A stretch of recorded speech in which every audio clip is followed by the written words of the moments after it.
Hello, Home Slices. It's Kiera with Home Slice Adulting, coming to you playing catch up from last week's episode of Love and Hip Hop Miami, Season 1, Episode 5, titled Good Hair.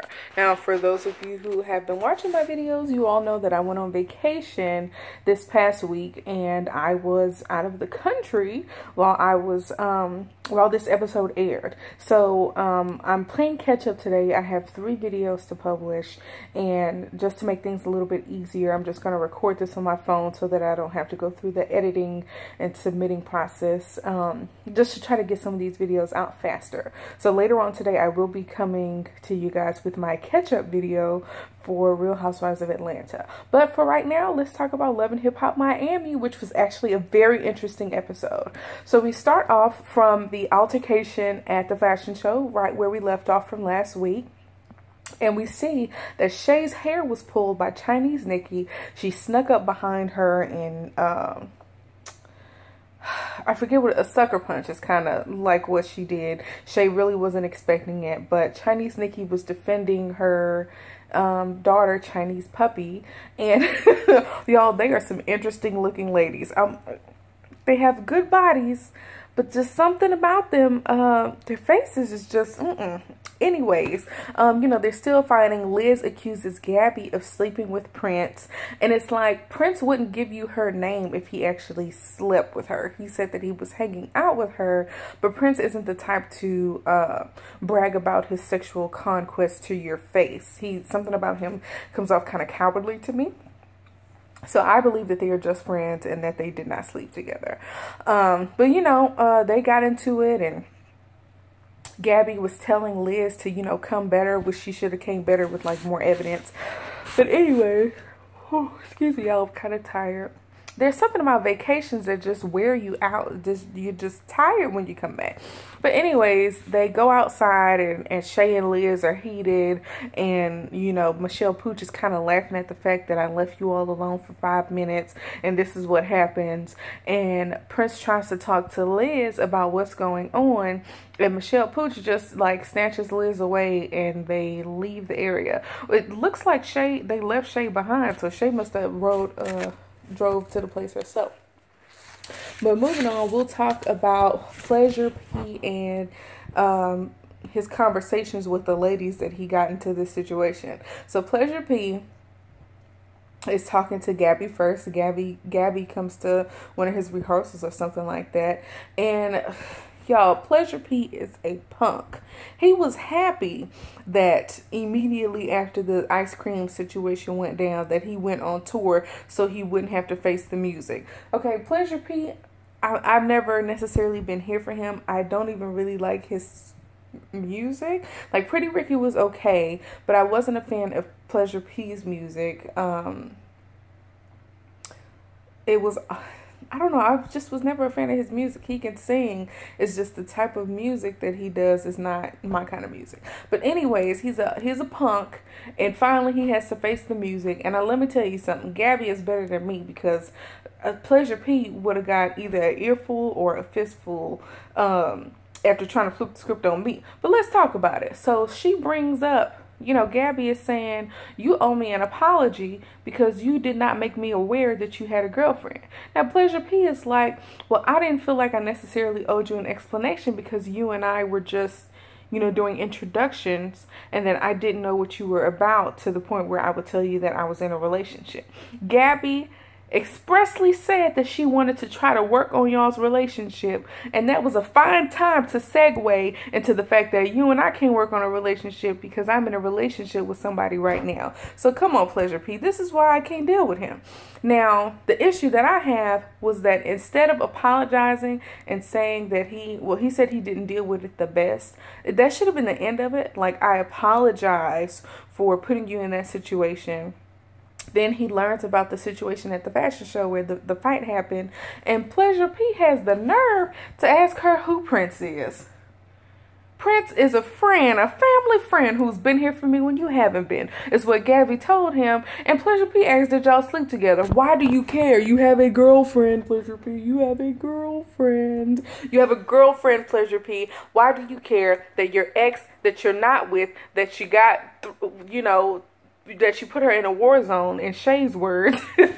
Why do you care if she slept with somebody else? Okay, you all are not together, and in addition to you all not being together, she found out that you had a girlfriend from the girlfriend. Pleasure P, I probably would have punched him after he tried to flip the script on me, when he's the whole reason that the situation went left, because he wasn't being honest about being in a relationship. Come on, Gabby is better than me. Gabby's better than me. Okay, moving on. Y'all, that really irritated me. I'm bothered by that. But moving on, it's like Pleasure P needed the time that he was away on tour to figure out how he was going to flip the script and make the situation both Gabby and Shay's fault. That's what the time away from them was for him to do. Not for him to realize the error of his ways and apologize and make things right. It was a way for him to escape from both of those situations that he messed up. But moving on, Pleasure talks to Shay, and Shay apparently has a fitness line, which is an interesting concept. And I'm happy that she has like a really nice office space, and that she has something to take her focus, to put her focus on, now that she's not, you know, in a relationship with Pleasure P no more. But we'll talk about that now. Now, Shay, I feel like she's justified in her feelings. I think that she shouldn't have thrown the ice cream at the girl without asking questions first. She should have thrown the ice cream at Pleasure P and just smushed it, you know, all in his face. Because he was the one that was entertaining somebody else when he was in a relationship. But Pleasure P does have a point about Shay being a loose cannon. I feel like if Shay could take just a few more seconds to think, then she could go after the right people. Like, instead of throwing the ice cream at Gabby, she should have smushed the ice cream in Pleasure P's face, you know, since he was all eating ice cream from other girls. And I think that she wouldn't have been so gung-ho to get Prince back for Liz, and then she wouldn't have gotten into that issue with, now it's Chinese Nikki and Chinese Kitty. She's gonna have some beef with them, and it's just a whole mess. I do think that Shay could benefit from some anger management as well, but again, he is using her anger management problems to make the situation her fault instead of taking responsibility for his own stuff. And Shay, you know, is justified as saying that you put me in an identical situation to the situation that I was in with Scrappy, because we all know that Scrappy was kind of hanging in the balance between Shay and, you know, his ex. And so now she's in the same situation with Pleasure P, and I really feel bad for her. But on the other hand, she like puts herself, well, she didn't put herself in this situation. Gabby just popped up, but it's sad that she's going through the exact same thing twice. But moving on, they decide to break up, and Pleasure P is like, we should still be friends, and she's like, well, I was in love. We can't be friends because I'm still in love with you. Yeah, she don't want to be friends. You don't exist no more. So he leaves and the relationship is over. And that's the way that went. Thank goodness too. Shoot. Now, let's talk about this whole Jojo and Juju and Amara and Yo Hollywood and Steph LaCour and all that kind of stuff. Let's talk, and Simply Jess, let's talk about that. So we see Jojo and Amara all together, and Amara apologizes about the situation at Jojo's store opening with Yo Hollywood.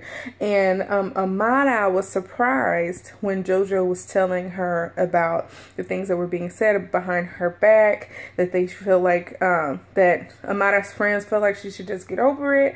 And Amara was like, well, we're still talking about this. And I was like, you know, it is getting old. It's episode 5. And it started on episode 1, but whatever. It's interesting that she made a point about how her friends felt like she was being overly dramatic since they didn't relate to her struggle, because particularly Veronica is the ideal look of a Hispanic, you know, artist, and Amara is like the opposite of that, dark skin and afro. So she felt like since her friends couldn't relate, then they felt like she was being overly dramatic. And I mean, that's a thing that happens. Like, when black people talk about the issues that black people face in America, white people feel like you guys are being overly dramatic when white people don't have to experience it. So I definitely get what she was saying right there. But the question is, was JoJo being messy by reporting on what the other ladies were saying about Amara? Now, I don't know necessarily, but was she trying to be a good friend? I don't know. I always feel weird about going back and telling other people what others said. I find that it can be messy, but sometimes it needs to be heard, like in this situation. But moving on, Amara decided to give some mess about Veronica. And apparently Veronica was talking some mess about JoJo being bougie and whatnot. So we'll see how that unfolds, because Veronica wasn't able to make it this time around. But moving on, we talk about Jojo and Amara. And apparently Jojo has a hairline, which I don't recall hearing anything about until this very moment. But Jojo is thick, y'all. I feel like we've seen her quite a bit on Love and Hip Hop New York, but we haven't seen her looking that thick. I don't know what's going on.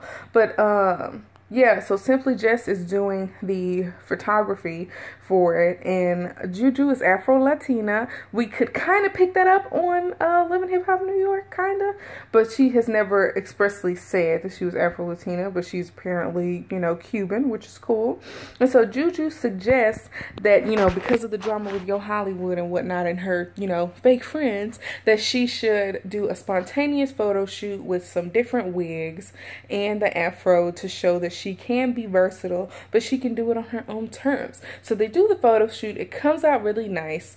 And I was wondering if Jojo was benefiting from this. Like, was Jojo going to use Amara's pictures for her, you know, promotion of her hairline? Because that would be a really good look for Jojo.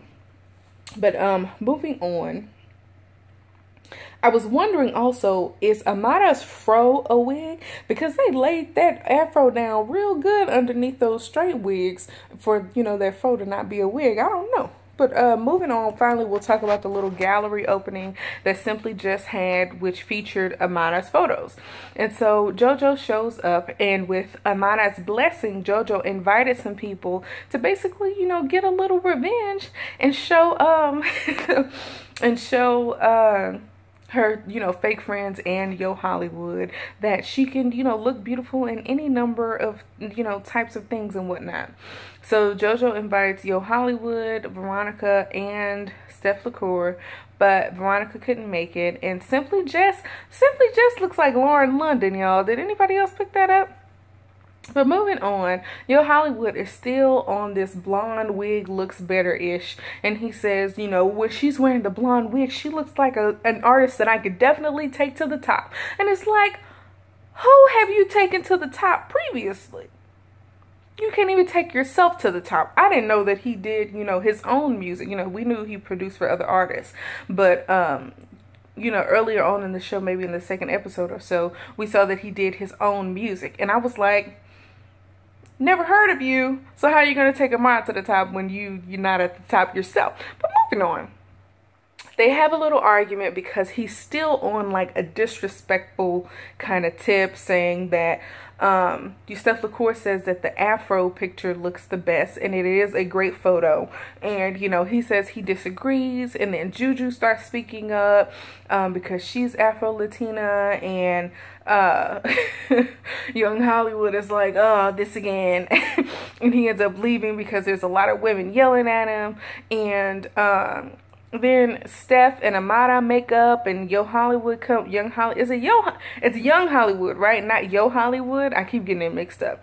Yo Hollywood comes back and privately apologizes sincerely, and I don't know what was going on. I think I'm being emotional. I kind of teared up a little bit because I don't know if y'all remember, earlier in the season, I think maybe on the second episode, he kind of talked about how he had a rough life and how he consistently gets into arguments with people because they misunderstand what he's trying to say, or it comes off wrong. And I felt like his apology was very sincere, and I understood that this time Amara received the apology differently because he did it privately on his own terms and not because he was trying to go out on a date with one of her friends. So they made up, they hugged it out, and I thought that was nice. So hopefully we don't have to hear about this issue ever again. But because Veronica wasn't there, there is going to be something from these ladies that especially since JoJo said she was going to check Veronica on those bougie comments or whatever. But moving on, we'll talk about the Michelle Pooch situation. So we see Michelle Pooch with Malik, and she says, you know, Prince is so unprofessional. If something like that happened at one of my events, I would have shut it down immediately. And so moving on, Malik is trying to get Jeff back, and he says that he's still closeted, even though he's on this show. He's still closeted, and he knows that if he stays in the closet that he will lose Jeff, because Jeff is now out and proud. And so Prince has an event coming up, and Malik wants to take Jeff, which is cool or whatever. Unfortunately, it's not so cool because Jeff has a boyfriend and Malik knows that. But moving on, he wants Michelle there to be a buffer between the two of them so that people don't suspect them of being, you know, lovers. And again, I do not like that Malik seems to be using Michelle to be a beard or whatever. But move on. Malik talks about how he had blocked Jeff on social media just to stop people from finding out that they used to be together. And he's like, will people think, if I show up with him at events, will people feel like he's my man versus my friend? And it's like, he can't be your man because he's somebody else's man. Come on. Moving on. Next, we see Prince pop up at a Michelle Pooch event. It's like a weekly rooftop party or something like that. And Pooch is very rude to a famous international soccer star. Y'all, soccer is the only like international sport, but it's also the only sport where I know nothing about nothing. Like, I understand the concept of the sport, but as far as like international soccer stars, I know nothing. But Michelle Pooch was very rude to him, basically, and she told him like, take a walk, and he was looking like, what the heck? And Prince was too, and he was like, do you know how, you know, what a high profile client that was? And it's like, Michelle Pooch isn't that professional if she's just gonna tell people to take a hike and get lost. But moving on, she takes him to a private place. And, you know, Prince is mad because Pooch facilitated all the BS that went down at his fashion show, which I kind of agree with, but I feel like he should have that conversation more so with Shay and Liz. I think he felt like, and I guess he was kind of right, that Michelle Pooch brought them there to start drama because she really doesn't care about him or his reputation, and anything that can be done to ruin his reputation and his, you know, career and his livelihood, she's okay with it.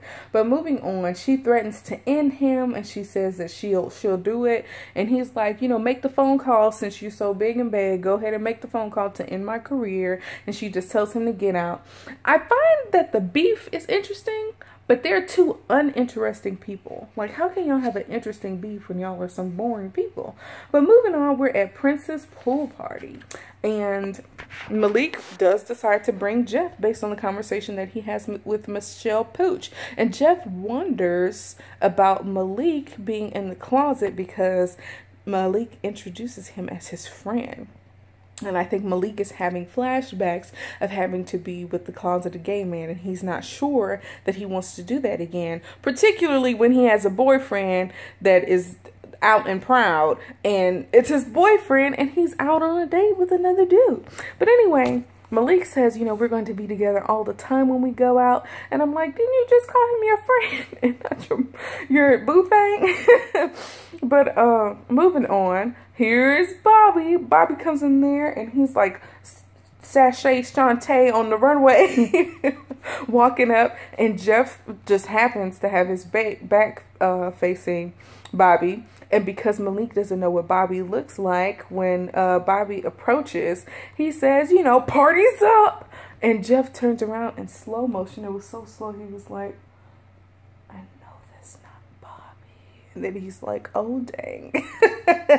And so Bobby is about to out Malik, essentially, because Bobby is saying, you know, you're out here with your ex and things like that. And it's like Malik kind of froze with his, that man looked just like Wayne Brady. But moving on, I don't know. I'm pretty sure that everybody knew the nature of the argument because Bobby was very loud and vocal about Malik being Jeff's ex. And this being like a whole lovers triangle / quarrel. But anyways, this is what Malik gets for, you know, messing around with a dude that's already in a relationship. And so Bobby slaps the mess out of Jeff, and Jeff is mad. I don't think he was expecting that. And they, you know, try to fight in the bushes, and Jeff is so mad he goes home and nothing but his swimming trunks. And he's like telling the cameraman, don't even do it. Don't you follow me. Leave me alone. Jeff is mad, okay? You don't hit Jeff. You don't hit Jeff. But anyways, I don't think they did. Look, I watched the show on the VH1 website, and I didn't even see any like previews for the next episode. So I can't give you guys a recap of what's going to happen next time, but I will be here to do the review, and I will be here to do the review on time. Thank you guys for watching. Tell me what you think down in the comments below, and don't forget to like, comment, and subscribe, guys. Peace out, home slices.